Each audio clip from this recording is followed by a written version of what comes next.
शरणं पवचामि वर्धमानं शरणं रख लाज हमारी जय जिनवाणी माता, रख लाज हमारी जय जिनवाणी माता, जय जिनवाणी माता, रख लाज हमारी जय जिनवाणी माता। आज सभा में मैया तो है पुकारो, आज सभा में मैया तो है पुकारो मैया तो है पुकारो, तो है पुकारो मैया तो है पुकारो। आज सभा में तो है पुकारो जग की भाग्य विधाता, रख लाज हमारी जय जिनवाणी माता, रख लाज हमारी जय जिनवाणी माता। शास्त्र ग्रंथों का बोध नहीं है माता, शास्त्र ग्रंथों का बोध नहीं है माता, शास्त्र ग्रंथों का बोध नहीं है, हमको कुछ नहीं आता, रख लाज हमारी जय जिनवाणी माता, रख लाज हमारी जय जिनवाणी माता। आन के मेरे कंठ विराजो मैया, आन के मेरे कंठ विराजो मैया, आन के मेरे कंठ विराजो सुर संगम की दाता, रख लाज हमारी जय जिनवाणी माता, रख लाज हमारी जय जिनवाणी माता, रख लाज हमारी जय जिनवाणी माता। भक्त ये तेरे तुझे पुकारे मैया, भक्त ये तेरे तुझे पुकारे मैया, भक्त ये तेरे तुझे पुकारे, रख लाज हमारी जय जिनवाणी माता, भक्त ये तेरे तुझे पुकारे, तुमको शीश नवाते, रख लाज हमारी जय जिनवाणी माता, रख लाज हमारी जय जिनवाणी माता, रख लाज हमारी जय जिनवाणी माता।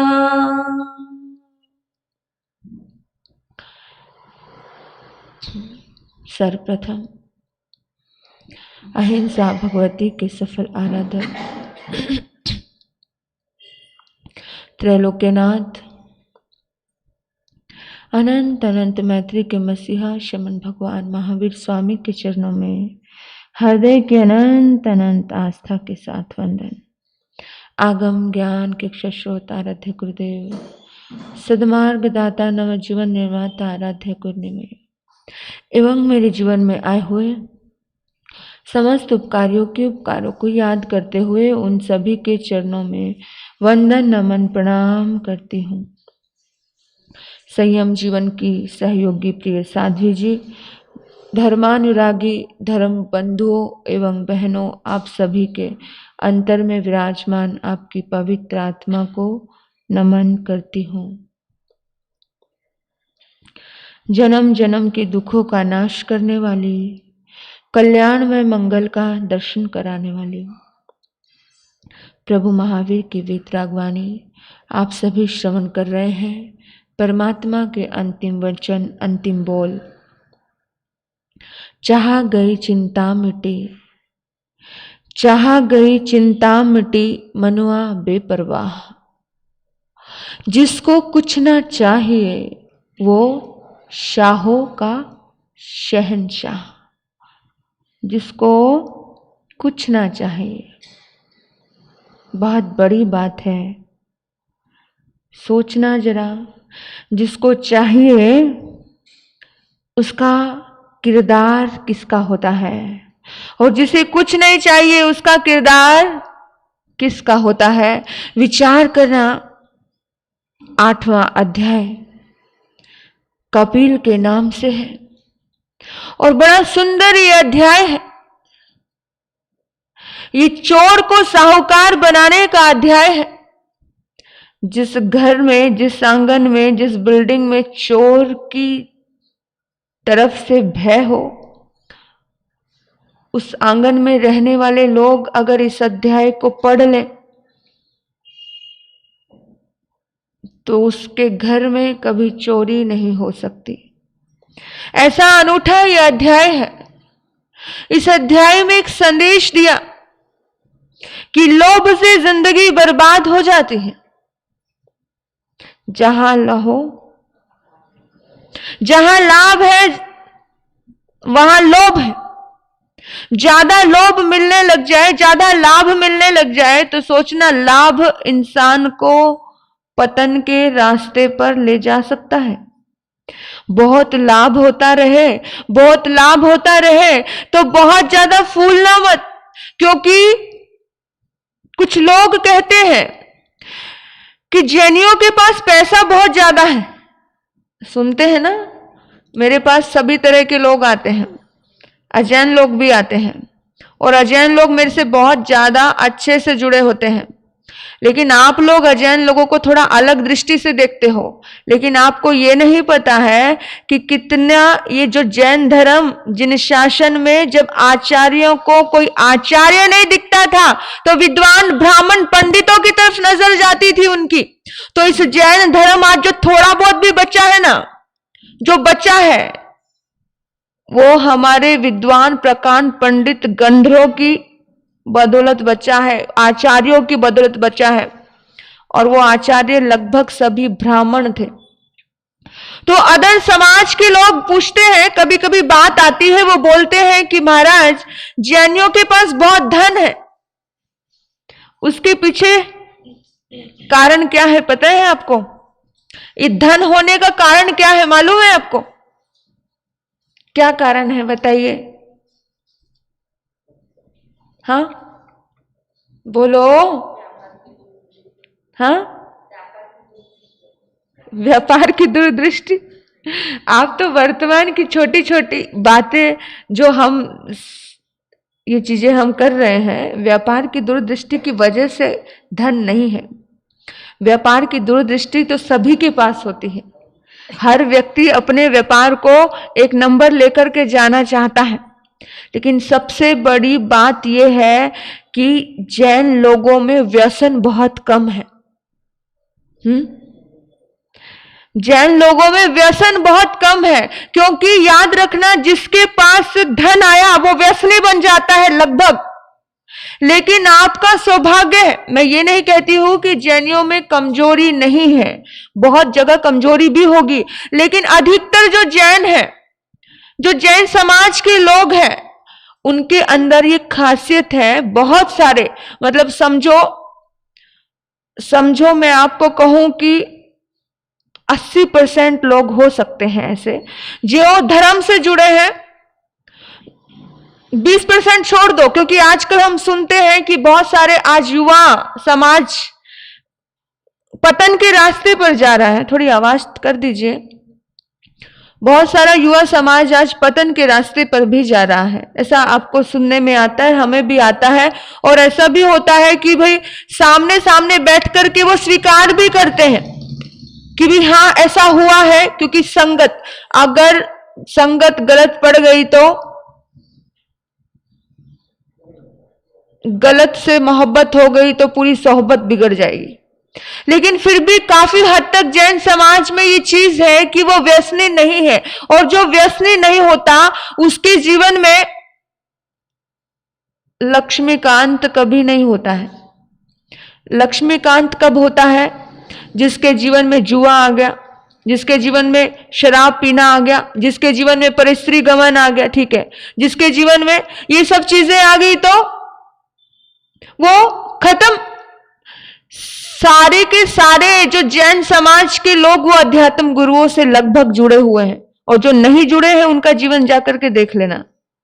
जो जुड़े हैं और उनका जीवन देख लेना, दोनों में बड़ा अंतर दिखेगा।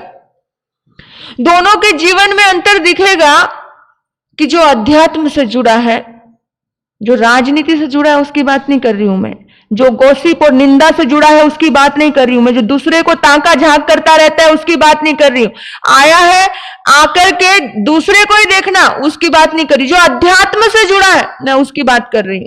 उसका जीवन देखना, उसके जीवन के भीतर की उसकी आत्मा को देखना, कि जिसको सिर्फ पता चल गया है कि भगवान ने कहा कि आत्मा पे काम करना है, मुझे दूसरे पे काम करना नहीं है, क्योंकि मैं जितना मीठा डालूंगा उतना मीठा मुझे मिलेगा।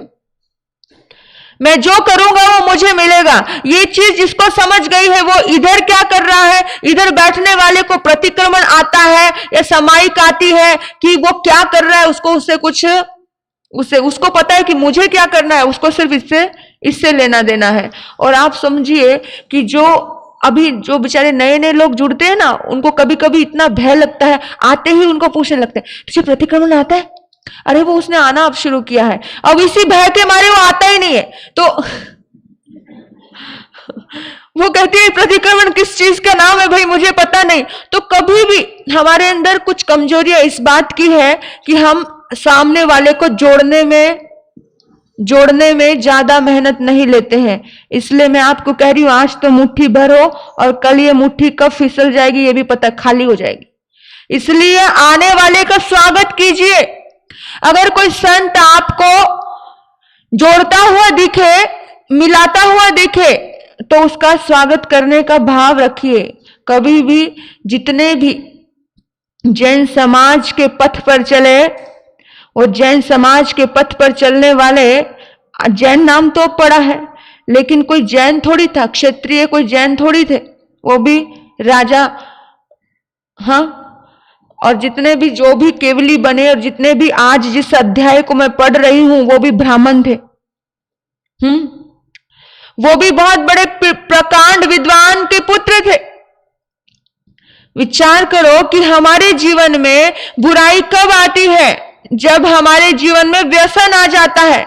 कोई लड़की जीवन में एंटर कर गई, तुम्हारा पैसा पानी के जैसे जाने लग जाएगा, पैसे की बचत नहीं होगी। फिर आप सोचो कि लड़का कमाता है, सारा लड़का खर्च कहां कर देता है?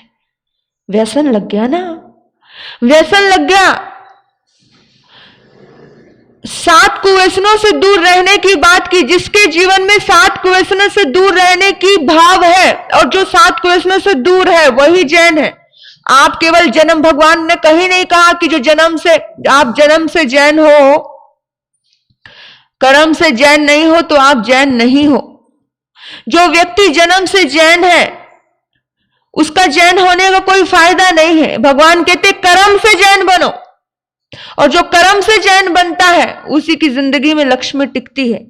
जितने भी धनवान लोग दिखेंगे आपको, उनके जीवन में व्यसन नहीं होता है, लगभग व्यसन नहीं होता, क्योंकि दौलत आई, दौलत आने के बाद व्यसन आ गया। व्यसन आते ही वो धरती पे आ जाएंगे, व्यसन आते ही वो करोड़पति से रोड़पति हो जाएंगे। इस बात का ध्यान रखना, और अपने बच्चों के जीवन को भी इसी बातों से समझा देना कि व्यसनी बने तो सब खत्म हो जाएगा।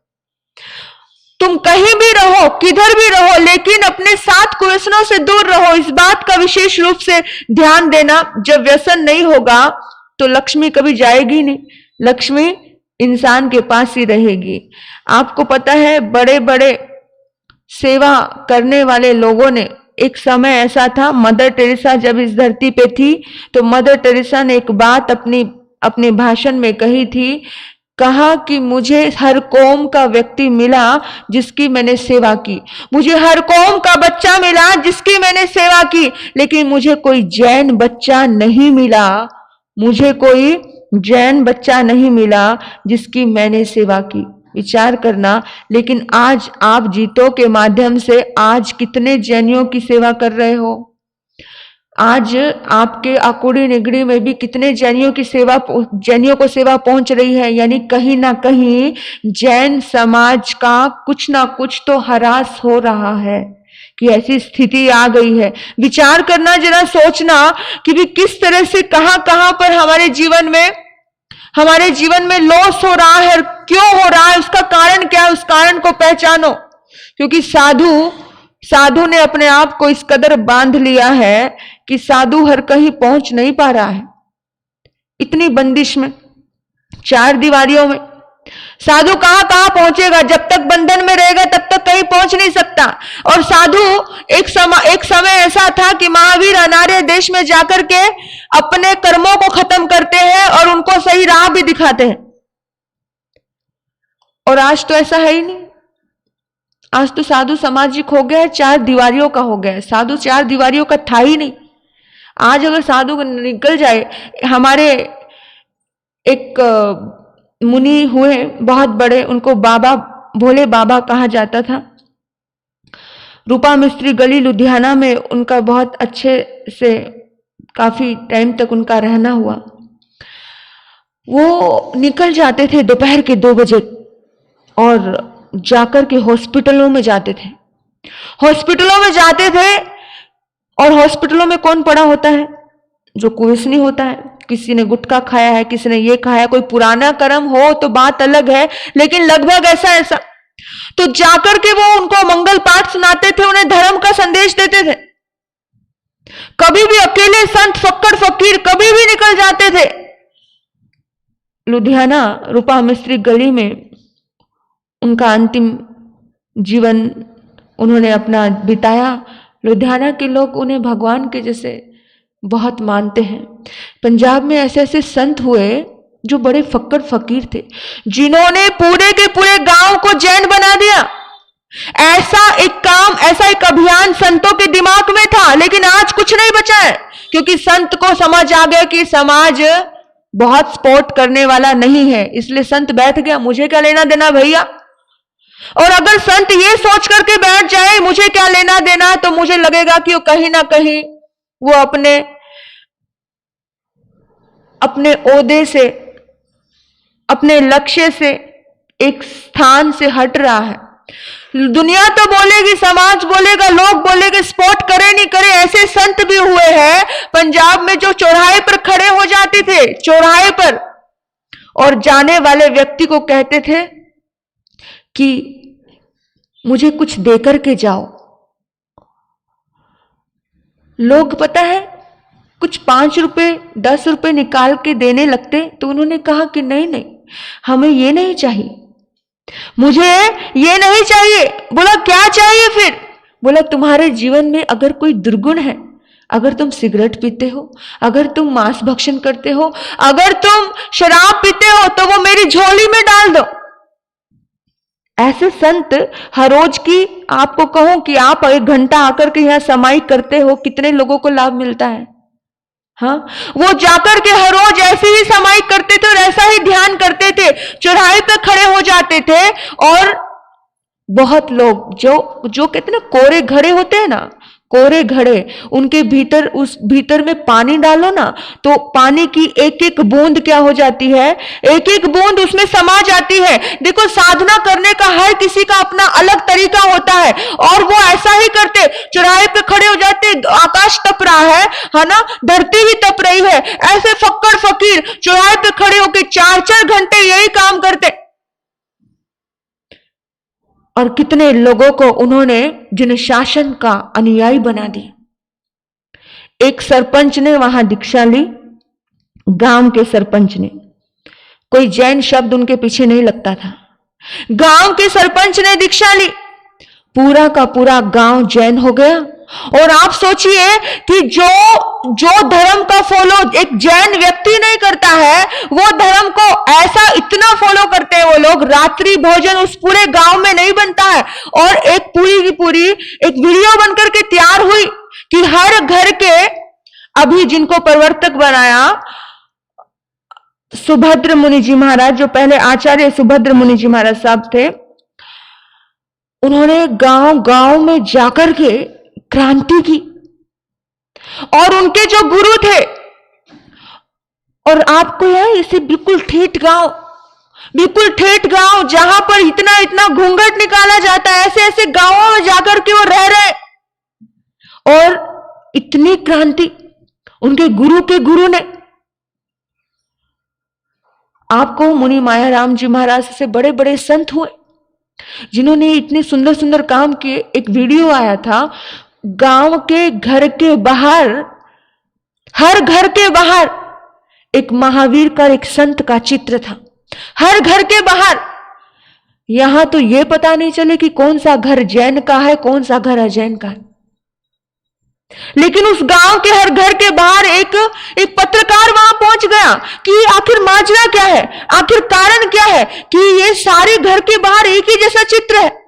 फिर उन लोगों ने बताया कि भी हम एक जैन मुनि के चरणों में सत्संग के लिए, जैसे मैं आपको हमेशा कहती हूं कि प्रवचन जाहिर होना चाहिए, क्योंकि जो प्रवचन हम कहते हैं वो प्रवचन संपूर्ण जाति के लिए कहते हैं, वो विश्व के लिए है। ये जो चीजें, जो समस्याएं हैं, केवल आपकी नहीं है, केवल आपकी नहीं है, पूरे विश्व की है। और जो भगवान महावीर ने जो अपने जिन शासन में जो वाणी का एक उत्थान किया है, जो वाणी का जो व्याख्यान किया है, वो वाणी केवल एक व्यक्ति के लिए नहीं है, वो पूरे विश्व के लिए।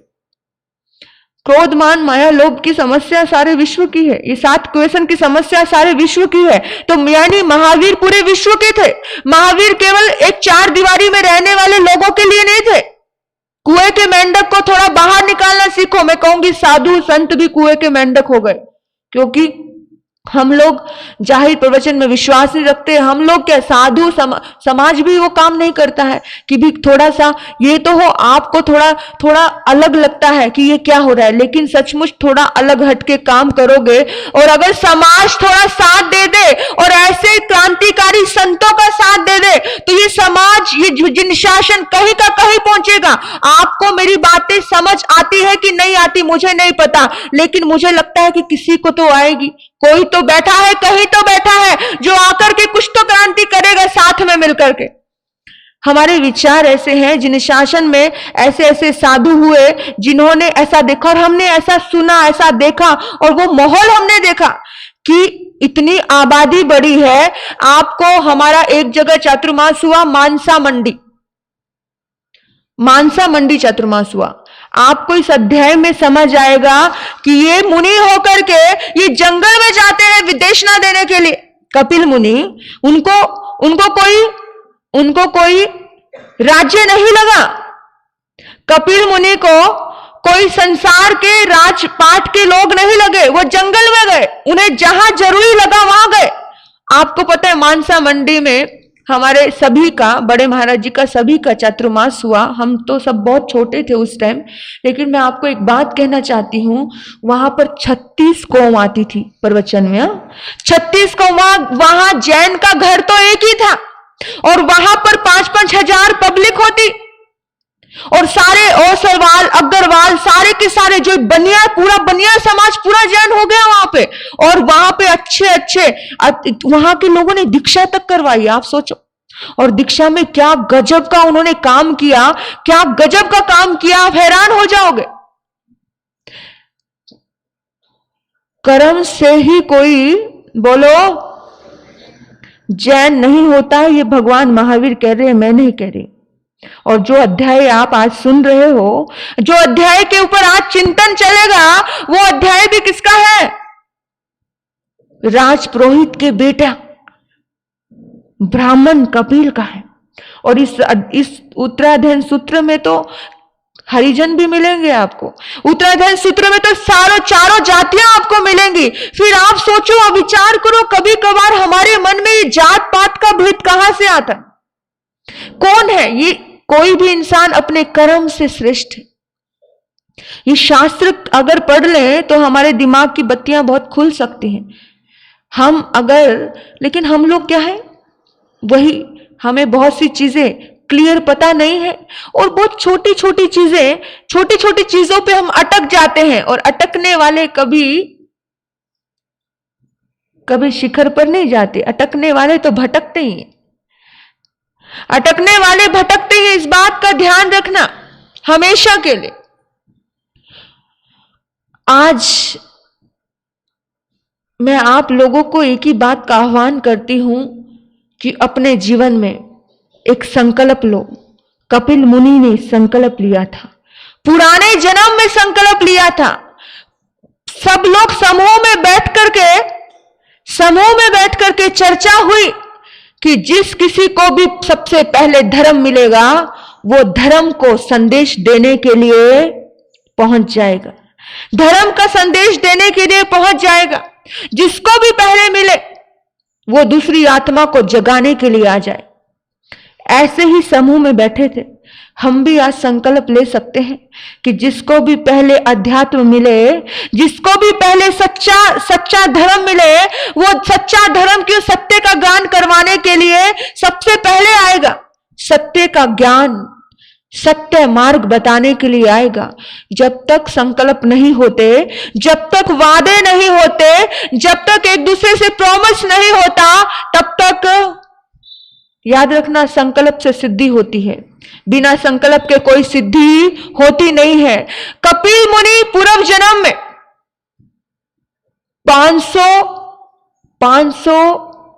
500 लोगों के बीच में बैठे, 500 मित्रों के बीच में बैठे। आप सभी हमारे मित्र ही तो हो। हम 100 के बीच में बैठे, 200 के बीच में बैठे, 500 के बीच में बैठे, आखिर कुछ तो रिश्ता है ना। और मित्रवत संकल्प लिया कि जिसको भी धर्म मिल जाए, जिसको भी अनुशासन मिल जाए, जिसको भी सद्मार्ग पहले मिल जाए, वो आकर के पहले। और याद रखना, जिसने संकल्प लिया वो सिद्धि को जरूर प्राप्त होता है। साधना करके कुछ लोग साधना से भटक गए, कुछ लोग देवलोक चले गए, कुछ लोग आसुर निम्न जाति के देवलोक बने, देवता बने और आकर के फिर धरती पे आए। और जो निम्न जाति के देव होते हैं, पता है, धर्म तो करते हैं। जैसे अभी मनुष्य जन्म में धर्म तो किया उन्होंने, धर्म करने के बाद भी निंदा चुगली की, धर्म करने के बाद भी फला ऐसा फला। यहां तो माला जप रहे हैं, यहां तो माला चल रही है, नमो नितांग नमो सिद्धांग, लेकिन तांका झांकी चल रही है। वहां कौन? नमो नितांग नमो सिद्धांग, नमो नितांग नमो सिद्धांग, नमो नितांग नमो सिद्धांग। वो कौन है? नमो नितांग नमो सिद्धांग, मतलब है ना तांका झांकी। ये जो तांका झांकी है ना, ये इंसान को धर्म तो कर रहा है व्यक्ति, लेकिन धर्म करने के साथ साथ उसकी चुगली भी चल रही है। फला साधु ऐसा, फला संत ऐसा, फला ये ऐसा। आपको हंसी आ रही है, लेकिन ये फैक्ट बता रही हूं मैं आपको, ये सच्चाई बता रही हूं मैं आपको। वो नवकार मंत्र पढ़ते पढ़ते भी क्या देख रहा है? ऐसे लोग साधना तो करते हैं, साधना करने पर उनको किलविशी, जिसको बोलते हैं ना, किलविशी देव बनते हैं जाकर के। जो जैसे आज मनुष्य जन्म में मनुष्य तो बने, लेकिन एकदम स्लम एरिया, शेड्यूल कास्ट, जिनका कोई लेवल नहीं, ऐसे देवलोक में भी होता है। देवता लोग, राजा महाराजा की, इंद्र महाराज की सभा सजी होती है और वो कलविशी देव कहां बैठते हैं? दरवाजे पर बैठते हैं। और वो बीच बीच में अगर कुछ बोल दे तो पूरी सभा में अपमानित होते हैं। उनका मुंह होता है जानवर के जैसा, काला कलूटा मुंह, और शरीर होता है देवता के जैसा। ऐसा जीवन उनको देवलोक में जाकर मिलता है। कैसे लोगों को? जो धर्म करते रहे जीवन भर, लेकिन धर्म के साथ अपने मुंह के साथ चुगली निंदा करते रहे, मुंह के साथ गलत प्ररूपणा करते रहे, पूरा जीवन धर्म में लगाया, लेकिन नवकार मंत्र पढ़ने के साथ भी दूसरे की दुर्गुण देखते रहे, दूसरे की कमजोरी देखते रहे, है ना। तो वहां जाकर के उनका मोह, देव गुरु धर्म की निंदा की, धर्म भी की और निंदा भी की, तो जाकर के दोनों मिक्स हो गए और सारे देवताओं का तिरस्कार पाते हैं। ये लोग ऐसे, इन लोगों ने मिलावट की, मिलावट धर्म में भी मिलावट की, धिक्कार इनकी आत्मा को, वहां बैठे बैठे धिक्कार पाते रहते हैं। सोचना ऐसा जीवन चाहिए कि वहां बैठे बैठे देवता बड़े दुखी है, बड़े दुखी है। हम सोचते होंगे देवलोक सुखी है, इंद्र महाराज का जीवन आ जाए तो ठीक है, अच्छा उच्च लेवल वैमानिक देवता मिल जाए ठीक है, लेकिन वहां बैठे बैठे जो तिरस्कार कर रहे हैं, वहां पे झाड़ू लगा रहे हैं, वहां पर पोछा लगा रहे हैं, वहां भी तो काम चल रहा है ना, वहां पे भी तो पूरा संसार है ना, पर वहां पर भी यही काम मिला। कोई कहे कि भाई मैं तो राजा के राज्य राजमहल में काम करता हूं, बोला क्या काम करते हैं, बोला पोछा लगाता हूं, वहां की गंदगी साफ करता हूं, तो फिर ऐसी हालत है। अब राजमहल में तो नौकरी कहलाओगे अगर झाड़ू लगा रहे हो तो। हाँ कोई हो पद मंत्री का, हाँ कोई हो पद राजपुरोहित का तो समझ है, लेकिन ऐसी स्थितियां भी होती है, इसलिए ज्यादा हमें गौर करना है इस बात पर। भगवान महावीर के युग का समय, उस कौशंबी नगरी प्रसिद्ध नगरी है और उस नगरी में जित शत्रु राजा राज्य करता था। जित शत्रु राजा के राजमहल में, जो राज दरबार में 14 विद्याओं से निपुण एक राज पुरोहित था, काश्यप नाम का एक ब्राह्मण विद्वानों में शिरोमणि विद्वान था। इतना विद्वान था कि झट में हर समस्या का समाधान उसके पास था। और उनकी पत्नी का नाम यशा था। यशा के एक पुत्र की रत्न की उत्पत्ति हुई और उनके पुत्र का नाम था कपिल। कपिल की ऐसी कहानी है जो व्यथा से भरी हुई है, और व्यथा जब कथा में बदल जाती है, व्यथा जब गाथा में बदल जाती है, तो जिंदगी का पूरी तरह से रूपांतरण हो जाता है। उसके पिता का देहांत हो गया, और पिता का देहांत होने के बाद आप याद रखना मेरे बंधुओं, कुर्सी का कभी मद मत करना। जिस स्टेज पर आप हो वो स्टेज कभी भी बदली जा सकती है। प्रकृति का परिवर्तन इस कदर होता है कि जो कल तक सीना तान करके घूम रहे थे, उन्हें यह पता नहीं कि भाई आज के बाद कल तुम दिखोगे भी नहीं। सत्ता बदलते देर नहीं लगते, और एक बार सत्ता का मद किसी को आ गया तो इंसान को खत्म कर देता है। और याद रखो, जिंदगी में ऐसे बहुत सारे पल आते हैं, जिंदगी में ऐसे बहुत सारे क्षण आते हैं जब इंसान की जिंदगी में सत्ता का मद आता है, और सत्ता का मद आया तो क्या होता है, सब कुछ खत्म हो जाता है। सता के लिया हुआ धन सत्ता, हाँ, और जो दूसरे को सताता है वो खुद सताया ही जाता है। सत्ता हाथ से छिन गई, सत्ता किसी और के हाथ में आ गई, राजपुरोहित कोई और बन गया, क्योंकि कपिल बड़ा छोटा बच्चा था, अभी पढ़ा लिखा भी नहीं था और कुछ था नहीं उसके पास। एक दिन की बात है, आपकी भाषा में कहूं तो राजा का एक वर घोड़ा निकल रहा था, जुलूस निकल रहा था। तो राजा का जुलूस निकल रहा था, उसके साथ में सब पुरोहित का भी एक रथ था, हाथी के ओदे पर बैठा। और जैसे ही जब कोई बैंड बाजा आए, अब यहां से कोई जुलूस गुजरे, तो अनायास सी इंसान क्या करता है, बाहर झरोखे में झांकता है।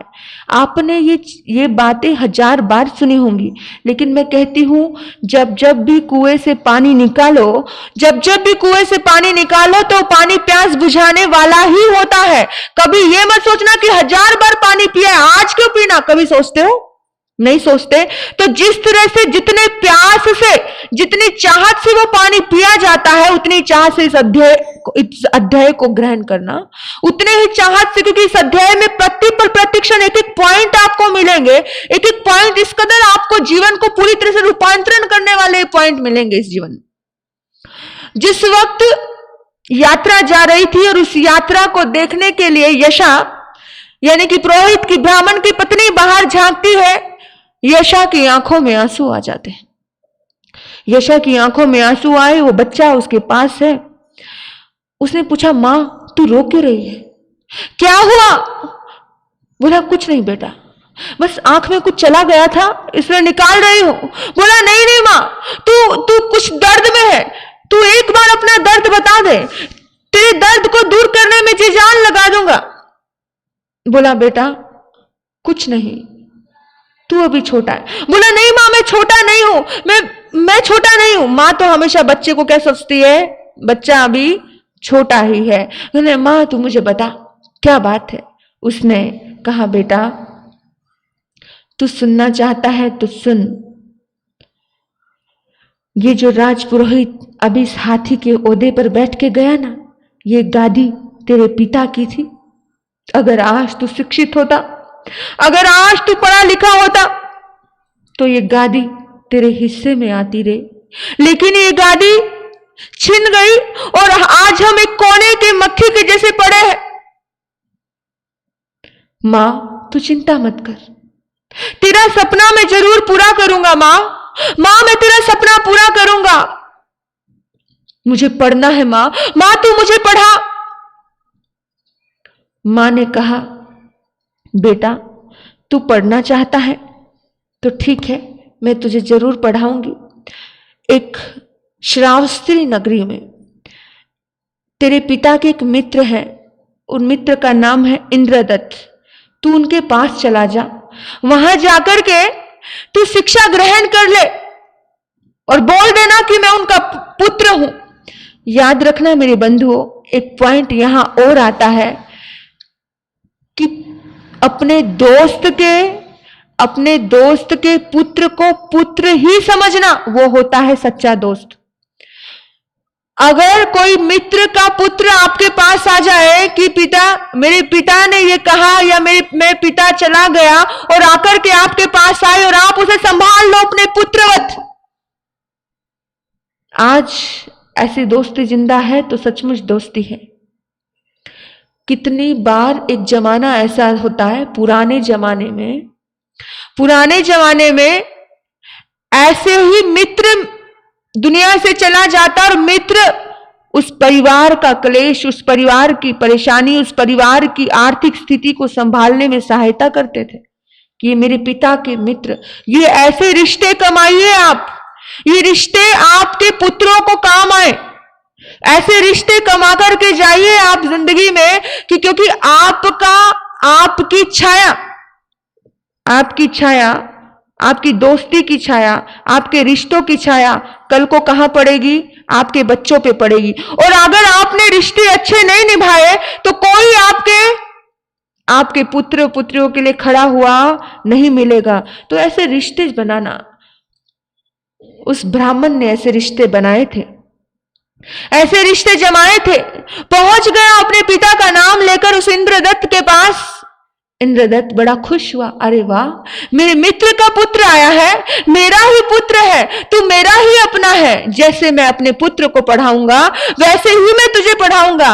उसने कहा कि देख, मैं तो यहां पर हूं, मैं पूरा विद्यादान तुझे दे सकता हूं, लेकिन हाँ, मैं तुझे यहां पर भोजन की व्यवस्था नहीं है। भोजन की व्यवस्था के लिए मैं तुझे एक सेठ के यहां पर छोड़ के आता हूं। एक शालीभद्र नाम का एक सेठ वहां था, उस सेठ के घर पर वो कहते खाना खाने के लिए तू आ जाया कर, पढ़ने के लिए मेरे पास आ जाया कर। एक सुंदर व्यवस्था उसकी जमा दी। कपिल पढ़ रहा है। और याद रखना एक और पॉइंट, दासी भोजन परोसती है उसको। जब घर की लक्ष्मी के काम कोई नौकर और नौकरानी ले लेते हैं, उस घर में आने वाला, उस घर में रहने वाला जिंदगी के शिखर पर पहुंचना बड़ा मुश्किल हो जाता है। एक कहानी, एक सच्ची घटना मुझे सुनने में आई थी। एक लड़की को छोड़ने के लिए नौकर जाता था कॉलेज में। घर का नौकर कॉलेज में लड़की को छोड़ने के लिए जा रहा है। ड्राइवर लड़की को छोड़ने के लिए जाता है। और लड़की कंटिन्यू उसके साथ रह रही है, उसको कहीं भी जाना है उसके साथ, क्योंकि माँ बाप बड़े अमीर हैं, माँ बाप के पास इतना टाइम नहीं, माँ बाप का खुद का बड़ा किट्टी पार्टियां चल रही है, आज उसका ये पार्टी, आज उसका ये पार्टी। आप यकीन नहीं करोगे, पूरे के पूरे गांव में, शहर में तहलका मच गया था, वो लड़की उसी नौकर के साथ भाग गई। ये घटनाएं आज भी घटती है और कल भी घट रही थी, क्योंकि जब अपने घर की बागडोर अगर आप किसी नौकर के हाथ में सौंप देते हो तो आपके घर की बहू बेटियां, आपके घर के बेटे सुरक्षित नहीं, बेटे भी सुरक्षित नहीं है। पता नहीं कब उसके जाल में फंस जाए। आपके अरमान हो एक सुंदर बहू आए घर में और उठा लाए वो नौकरानी को। ऐसी इन चीजों का बहुत ध्यान रखना है। शास्त्र कहते हैं कि नौकरानी को सौंप दिया उसका काम और नौकरानी उसे खाना खिलाती है। पेट भरण के साथ साथ अगर मन भरण हो जाए तो जिंदगी बड़ा मुश्किल हो जाती,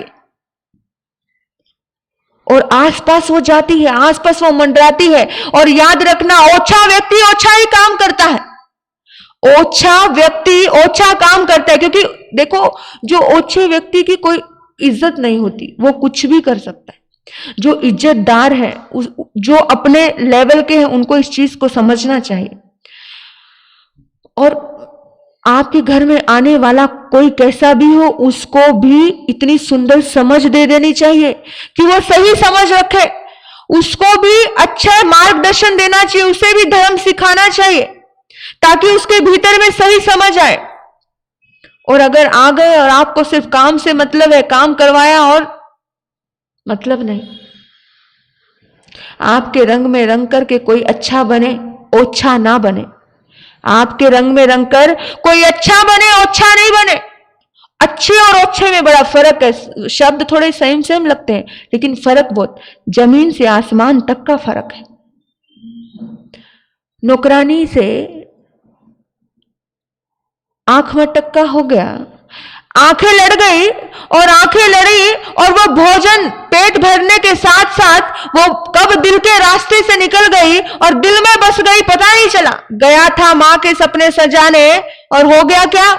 आप भेजते हो ना अपने बच्चों को, कोई भेज रहा है, देश विदेश भेजता है, कोई कोटा भेज रहा है, कोई पूना भेज रहा है, कोई बॉम्बे भेज रहा है, भी बच्चों को भेजते हैं। आपको नहीं पता है कि बच्चों, माँ बाप को पता भी नहीं चलता कि बच्चे कर क्या रहे हैं, बच्चे कितना पढ़ रहे हैं, क्या कर रहे हैं, कुछ पता नहीं चलता। माँ बाप सोचते हैं बेचारे पढ़ रहे हैं, माँ बाप को ये नहीं पता बच्चे ने क्या खाया, क्या उठा। इसलिए बच्चों के दोस्तों से बात करते रहो, बच्चे के दोस्तों के नंबर आपके पास हो, क्योंकि कभी तो आपको सच बताएगा, कभी तो आप दोस्तों से डिस्कशन ऐसे करो जैसे मित्रता होती है। उनके दोस्तों से, बच्चों से डिस्कशन किया 5 मिनट, तो 10 मिनट उनके दोस्तों से डिस्कशन करो, उनके दोस्तों से बात करो। और दोस्तों से बात कैसे करो? मित्रवत बात करो, ताकि वो आपसे मित्रता के करके आपको कुछ बातें तो बताएं कि क्या चल रहा है। नहीं तो आप कहां तक पहुंच पाओगे, उसके पीछे पीछे नहीं पहुंच सकते। उसको, मां को कुछ नहीं पता, मां को पता है कि मेरा बेटा विद्वान बनने गया है, मेरा बेटा मेरा सपना पूरा करेगा, वही पुरोहित बनाना है, और इधर चल रहा है प्रेम। वासनात्मक संबंध हो गए। और एक दिन उस दासी ने कहा कि मेरे सारी सहेलियां एक फंक्शन में जा रही हैं, उत्सव है नगर में, और नगर में उत्सव है, सब नया नया कपड़ा पहन करके जाएंगी, और तू कैसा है, मुझे कुछ भी नहीं देगा। डिमांड चालू हो जाती है। जहां पर ऐसे रिश्ते जुड़ जाते हैं, वो डिमांड का रिश्ता कभी सार्थक नहीं होता। एक बात ध्यान रखना, डिमांड का रिश्ता और उस रिश्ते जो डिमांड के रिश्ते होते हैं, उन रिश्तों को समझना भी बहुत जरूरी होता है। हम लोग समझ नहीं पाते, आज का बच्चा समझ नहीं पाता। रिश्तों में तो समर्पण होता है, डिमांड होती नहीं। अगर सच्चा रिश्ता हो तो समर्पण, लेकिन डिमांड की कि मुझे चाहिए। वो बेचारा पढ़ रहा है, वो खाना किसी और के पास खा रहा है, वो पढ़ किसी और, गरीब बेचारा, वो कहां से कुछ ला करके देगा। उसने कहा कि मैं क्या कर सकता हूं। बोला एक काम कर, इस नगरी का राजा ब्राह्मण को जब सबसे पहले ब्राह्मण जाकर के उसको आशीर्वाद देता है, इस नगरी का राजा जो ब्राह्मण सबसे पहले जाकर के आशीर्वाद देता है उस ब्राह्मण को गिफ्ट देता है।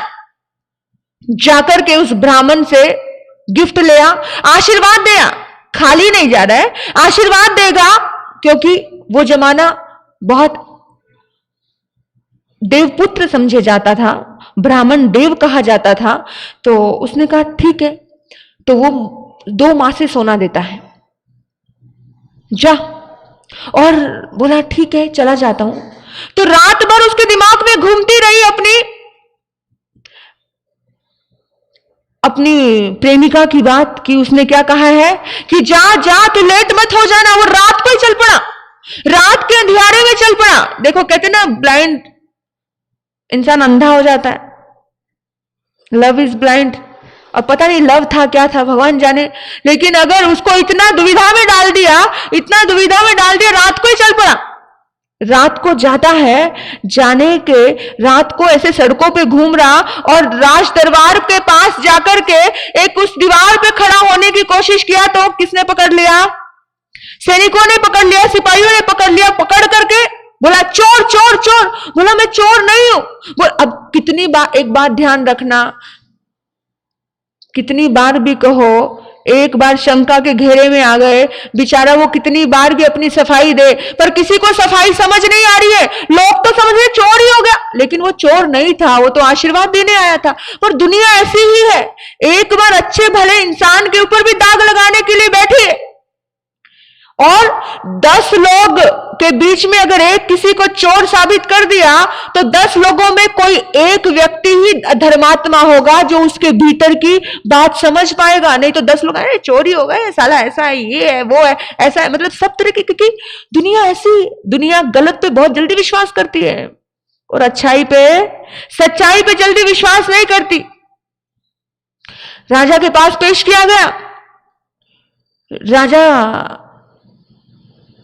के सामने जाकर के सारी बात, सब कुछ सच सच कह दी कि बोला राजन मैं चोर नहीं हूं, मैंने सुना, मुझे किसी से प्रेम था, मुझे उसने बताया, इस नगरी की दासी है वो, उस दासी ने बताया कि तू आशीर्वाद दे जाकर के, तू ब्राह्मण पुत्र है, वो तुझे 2 माह से सोना देगा, इसलिए मैं आया हूं। मैं चोर नहीं हूं राजा, राजन मैं चोर नहीं हूं। और ऐसे सारी बात क्लियर बता दी, सब कुछ मैं आया पढ़ने के लिए था, ऐसा हो गया वैसा हो गया। और इतना सब, इतना दुखी, आंखों में आंसू आ रहे हैं और ऐसा लग रहा है पहली बार कि भगवान मैं कहां फंस गया। माँ का चेहरा आंखों में घूम रहा है, माँ मैं तेरे सपने पूरे करने आया था, मैं कहां अटक गया, इस लड़की ने मुझे फंसा दिया। मतलब मन में बहुत दुखी हो रहा था। लेकिन जैसे ही राजा ने उसकी सच्चाई जानी, राजा ने उसकी बातों को सुना।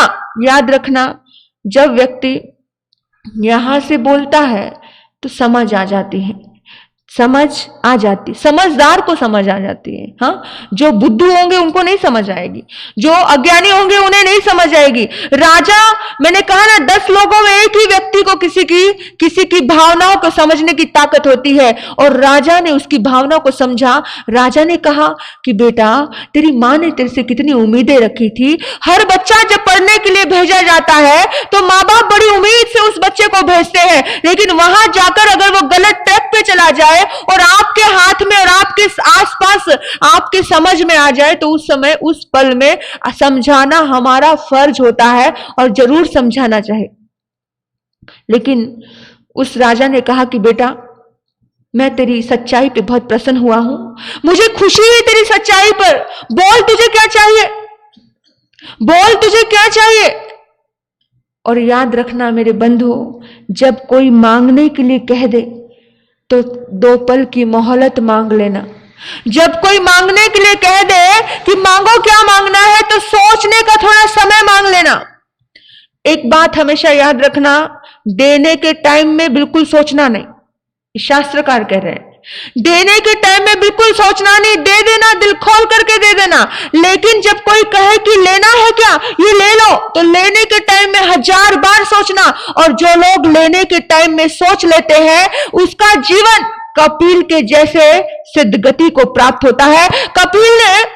कपिल ने कहा थोड़ा सोचने का समय दो, क्या मांगना है। अरे क्या बात है, लॉटरी लग गई, बोला कहां पे सोचूं? बोला वहां बगीचे में जाकर के सोच ले। वहां बैठ गया बगीचे में और सोचता है कितना मांगू, 2 मासे से क्या होगा, वो खुश हो जाएगी। 4 मासा मांग लेता हूं, 4 मासे से क्या होगा, 5 मांग लेता हूं, 8 मांग लेता हूं। अरे करते करते करते करते आधा राज्य मांग लेता हूं। राजा ने तो वचन दिया है, राजा ने तो क्या किया है कि बेटा तू मांग ले जो मांगेगा, मैं तुझे वरदान देता हूं, मैं तेरी सच्चाई पे प्रसन्न हूं, मांग ले। आधा राज्य मांग लेने की भावना आ गई और आधा राज्य करते करते बोला राजा ने तो कह ही दिया है ना, राजा ने तो बोल ही दिया है कि मैं तुझे वरदान देता हूं, पूरी दुनिया के बीच में बोला है, मैं मांग ले, पूरा राज्य मांग लेता हूं।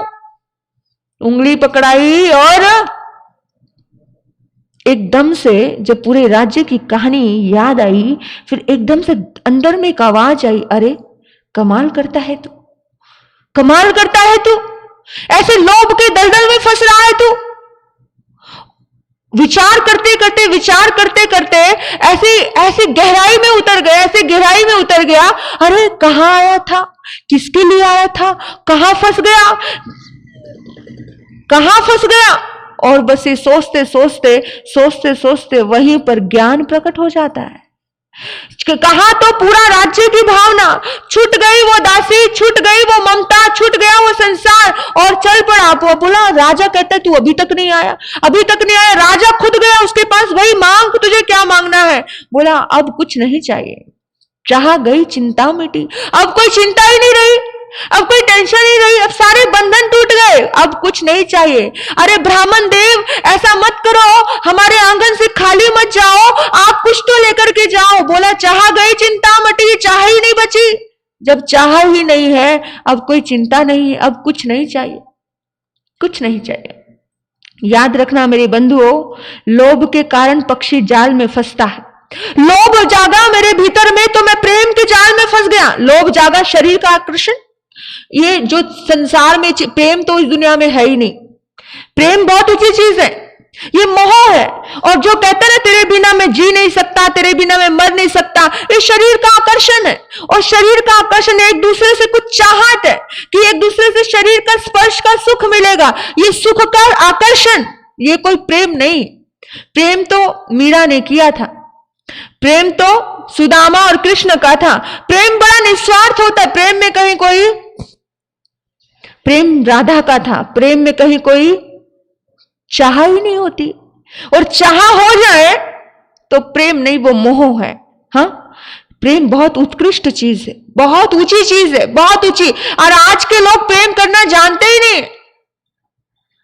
मोह, और एक बार इंसान मोह के जाल में फंस गया, पक्षी को जब लालच आता है दाने का, तब वो जाल में फंसता है।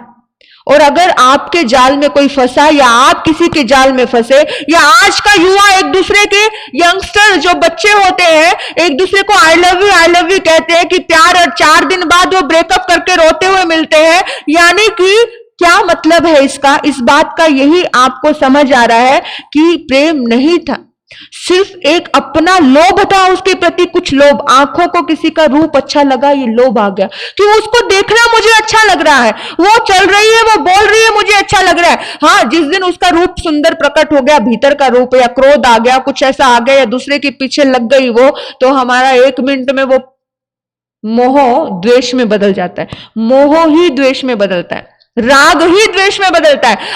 आज का दोस्त कल का दुश्मन कैसे बनता है? क्योंकि राग था इसलिए बना। और सच्चाई होगी, निस्वार्थ भावना होगी, तो ये राग द्वेष से ऊपर की चीज होगी। जैसे भगवान ने मैत्री शब्द बोला, मिट्टी में सबे भूएसु वेरंग मचिंग न। अगर मैत्री होगी तो द्वेष नहीं होगा। तो ऐसी स्थिति हमारे भीतर में जब भी जाल आए, जब भी हम फंसा हुआ फील करें, तो समझना कि हम कहीं ना कहीं क्या है, बोल दो, लोभ में पड़ गए हैं। जल में विचरण करने वाली एक मछली कितना फड़फड़ाती है, कितना फड़फड़ाती है, उछलती है, कूदती है। हाँ, और जैसे जल से बाहर निकल जाए तो उसकी हालत खराब हो जाती है। जल का इतना गहरा संबंध होता है मछली का कि आपने जल के बिना ही आप उसका जीवन सोच नहीं सकते। होता है ना ऐसा?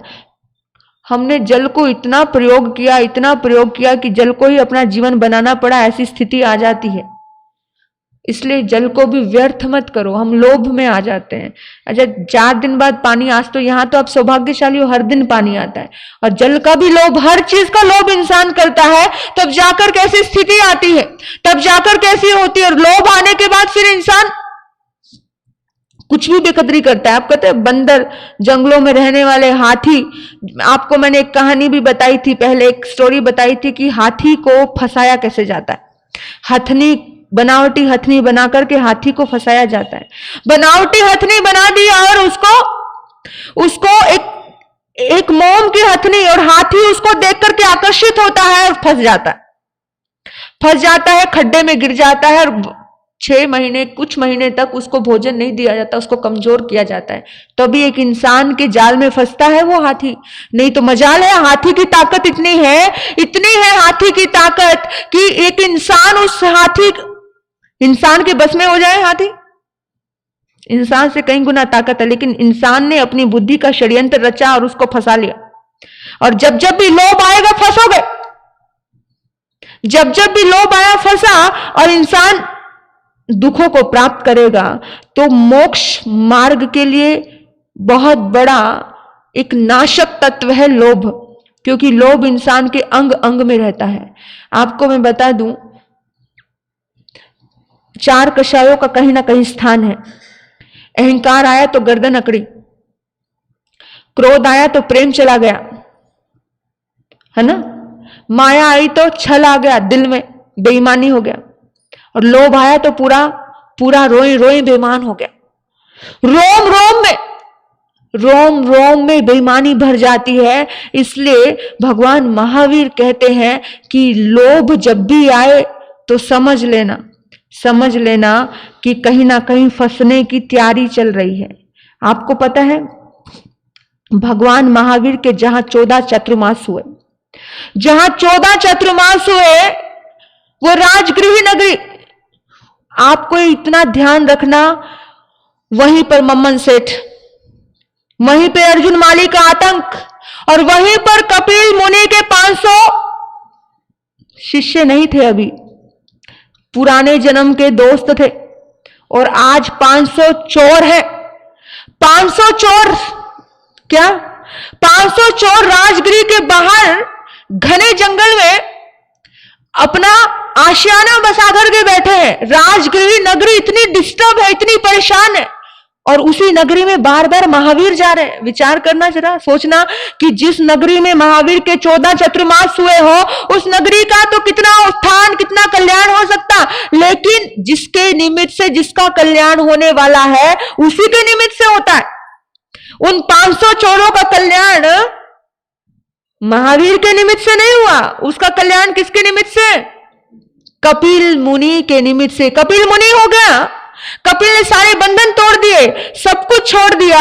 देखना इस जन्म में, इस भव और परभव, या यह आज हो या कल हो, सम्यक्त्वी और मिथ्यात्वी दोनों समय होते हैं। उस समय भी आतंकवादी थे, उस समय में भी मिथ्यात्वी थे, और आज भी मिथ्यात्वी है, सम्यक्त्वी है। आज भी टीका टिप्पणी करने वाले उस समय, और उस समय तो आप सोचो कि राजा श्रेणी कितना डिस्टर्ब, इतना डिस्टर्ब कि कुछ कहो मत, इतना परेशान। और विचरण करते करते कपिल मुनि जा रहे हैं भयानक जंगल में, और चारों तरफ से उस मुनि को घेर लिया। आज कुछ नहीं पता है क्या है, क्योंकि भूल का एक थप्पड़ लग जाता है तो सब भूल जाता है। चारों तरफ से डाकुओं ने उन मुनि को घेर लिया और बोला, निकाल दो जो कुछ है, निकाल दो जो कुछ है। अब मुनि, उसको डर नहीं है, उसको भय नहीं है, उसको चिंता नहीं है, क्योंकि जब कुछ है ही नहीं तो किस बात का डर, कुछ है ही नहीं किस बात का भय। और याद रखना, मैं तो हमेशा एक ही बात सोचती हूँ, जो करना सो अच्छा करना, फिर दुनिया में किससे डरना, फिर दुनिया को किस बात की सफाई, किस चीज की सफाई। इसलिए जो करना सो अच्छा करना, ये लाइन पर ध्यान रखना, फिर दुनिया में किससे डरना। जो निडर होकर के जीता है, जो निडर होकर के बोलता है, बोल वही पाता है, काम वही कर पाता है जो निडर है और निडर होकर के चल रहा है। और उसके आसपास 500 चोरों के सरदार ने कहा, आज मेरे इष्ट का सपना आया है। आज मेरे इष्ट ने कहा है कि तुम्हारे पास अनमोल धरोहर है, उस धरोहर को निकालो। सपना आ गया। देखो आप, डाकुओं के सरदार को सपना आया। 500 चोर उसके ऊपर डाकुओं का सरदार। हर किसी का एक न एक सरदार होता है, एक बड़ा होता है। उस डाकुओं की पल्ली में सरदार बोला, चुपचाप निकाल दो, चुपचाप निकाल दो जो भी कुछ है। बोला, मेरे पास तो कुछ भी नहीं, मैं तो त्यागी मुनि हूं, मैं तो त्याग चुका हूं। और बोला, कुछ भी नहीं है। बोले, मेरे इष्ट ने कहा है, मेरे इष्ट ने कहा है कि तुम्हारे पास अनमोल धरोहर है, कुछ तो बताओ। तो बोला, कुछ भी नहीं। बोला, फिर अच्छा। फिर सरदार संतों का जानकार था, सरदार संतों को कहीं ना कहीं जानता था। और डाकुओं ने कहा, जो छोटे छोटे डाकू थे, उन्होंने कहा, सरदार आप इससे इतने प्रेम से पेश मत आओ, ये राजगृह नगर का जासूस है, ये हमारे माल को, हमारे जीवन को जानने के लिए आया है, जाकर के राजा को शिकायत लगाएगा। सरदार ने कहा कि नहीं, ये जासूस नहीं है, ये जासूस नहीं है। बोला, फिर क्या है? ये तो कुछ साधक है, ये महात्मा है, ये महात्मा लगता है। और साधु को, महात्मा को जानता था सरदार कि ये महात्मा है, और ना जाने उसने कहा, फिर कुछ तो दे करके जाओ। क्या बोला? आप जा रहे हो, हम तुम्हें छोड़ देंगे, पर कुछ तो दे करके जाओ। और फिर उस वक्त कपिल मुनि ने, केवली मुनि ने बड़ा सुंदर संदेश दिया, एक गान दिया, एक गीत सुनाया। बोला, गीत ही सुना दो, मुनि तो भजन करते हैं, भजन ही सुना दो। गीत सुनाया, अधुए असम में संसार में दुख पौराओ। गीत सुनाया। ये 8वां अध्ययन एक गीत के रूप में था, ऐसा गान सुनाया। बोला कि बंधुओं, शास्त्र में हमारे याद रखना इतने सुंदर भावनाएं दी हैं कि इस अध्रुव, इस संसार में ऐसा कौन सा मार्ग है, ऐसी कौन सा रास्ता है, अध्रुव, अशाश्वत, जो दुख से भरा पड़ा ये संसार, इस दुख से भरे हुए संसार में ऐसे कौन सा मार्ग है जिसके कारण हम दुर्गति में ना जाएं? ऐसा कौन सा मार्ग है? तुम जानते हो? तुम जानते हो? ये बात किसको बोली उन्होंने? उन चोरों को बोली। गीत के माध्यम से, इस 8वें अध्याय के माध्यम से बोला कि ऐसे मार्ग को तुम जानते हो क्या, जो दुख से मुक्त कर दे? तुम प्रतिपल डर के रहते हो, तुम प्रतिपल परेशानी में जी रहे हो, तुम चोर हो, तुम डाकू हो। तुम जानो, तुम्हें ऐसा मार्ग चाहिए, मुक्ति का मार्ग, कि तुम राजा बनकर के जी सको, तुम शहंशाह बनकर के जी सको। चाह गई चिंता मटी। बोला, ऐसे धीरे धीरे धीरे धीरे एक एक शब्द वो उनके ऊपर बरसाते गए और उनके भीतर का ज्ञान प्रकट होता गया। याद आ गया, अरे पूर्व जन्म के साथी। और ऐसे वो साथी बने जिन्हें, याद रखना, ये सवाल जब जब भी जिंदगी में कभी जाल में फंस जाओ तो सवाल खुद से पूछना। कपिल मुनि ने सवाल खुद से पूछा था, खुद के लिए मोहलत मांगी थी, खुद के लिए समय मांगा था। और जब खुद से सवाल पूछे जाए तो रास्ते मिल जाते हैं, रास्ते आसान हो जाते हैं। हमारी जिंदगी में जब जब भी हम जाल में फंसते हैं ना, तो हम खुद से सवाल नहीं पूछते, हम पूछते हैं दूसरे से। दूसरा अपनी ही भावना बताएगा, लेकिन भीतर की भावना स्वयं के लिए होगी। तो जब भी कभी आपको लगे सवाल पूछना हो तो स्वयं से पूछना, स्वयं की भावनाओं से पूछना। जब तक स्वयं से सवाल पूछोगे नहीं, तब तक स्वयं का उद्धार और कल्याण होगा नहीं। उन्होंने बताया, उन्होंने कहा कि बंधुओं, तुम आसक्त हो चुके हो। किस में आसक्त हो चुके हो? संसार में, इस लोभ में आसक्त हो चुके हो। तुम चोरी, लुटेरी, डाकूपना कर रहे हो, ये तुम्हारे जीवन में दुख का कारण है। और याद रखना, दुख से मुक्ति चाहिए तो आसक्ति छोड़िए। एक मक्खी, श्लेषम की मक्खी, अगर वो मक्खी श्लेषम के ऊपर बैठ जाए तो उसके पंख पूरी तरह से लिप्त हो जाते हैं, पूरी तरह से टूट जाते हैं। तुम श्लेषम की मक्खी के जैसे अपना जीवन जी रहे हो और तुम्हारा उद्धार और तुम्हें दुख से मुक्ति कभी नहीं मिलेगी।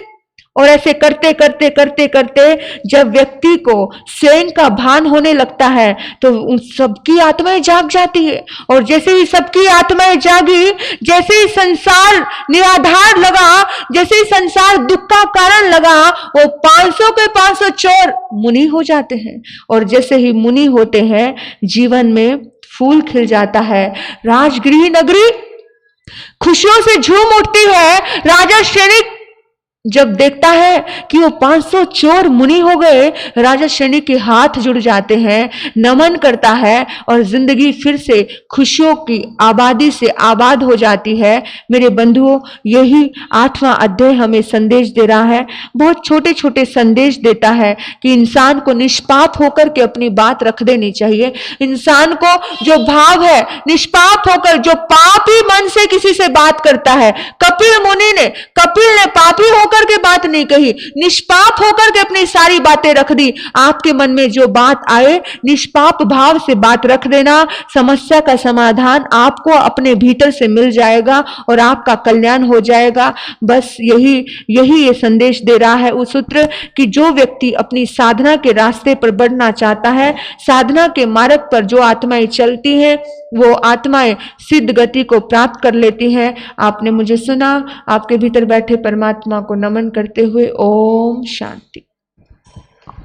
आज का जाप छाजड़ जी, ललिता जी चौरड़िया इनका है। आज का एम्बिल मेरा बाई जी लुनिया इनका है। कल का एम्बिल सुनंदा जी लोड़ा इनका है। बहुत बहुत धन्यवाद, बहुत बहुत सद्भाव। भगवान महावीर चरण में कोटि वंदन। यहाँ पर विराजित महासती जागृति महासाब तथा वत्सल्य जी महासाब, इनके चरणों से कोटि वंदन। आज की प्रवाना श्री आकोटी जैन स्थानक श्रावक संघ से होगी। आज की लकी ड्रॉ के लाभार्थी जयश्री भाई बरडिया, इनकी तरफ से हुई। कल की लकी ड्रॉ की लाभार्थी चंचला भाई नेनसुख जी मांडोत हुई। जय जिनेन्द्र। ज्योतिबाई, हाँ जल्दी आगे आ जाइए।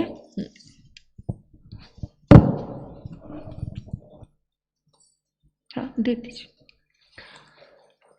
श्रीमती राका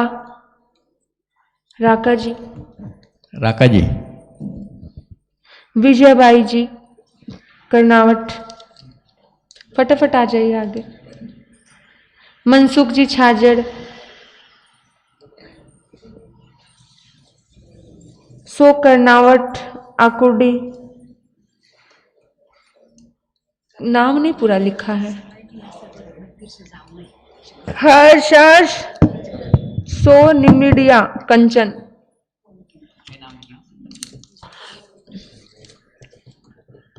वंदना जी छाजड़,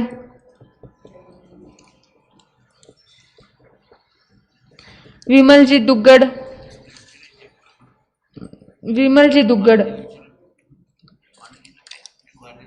संध्या मांडोत, सो उषा मदन कर्नावट,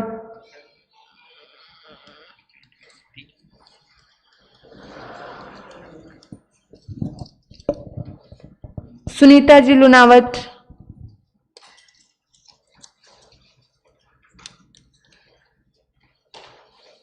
सो छाया मनोत,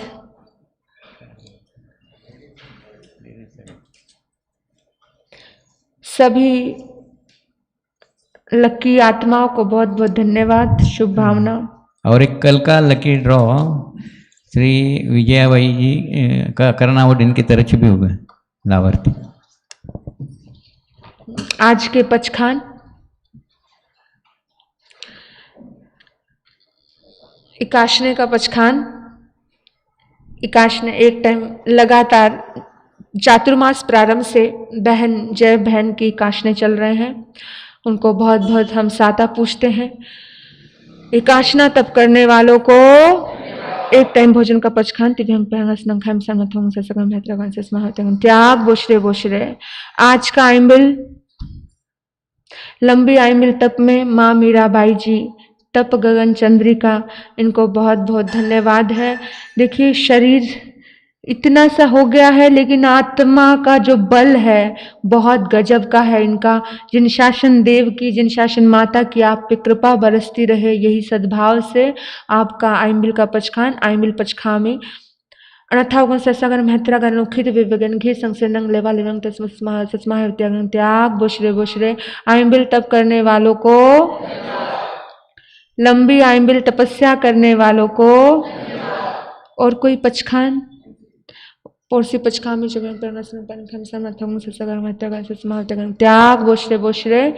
हाँ, और कोई पचखान, आज का सामूहिक पचखान।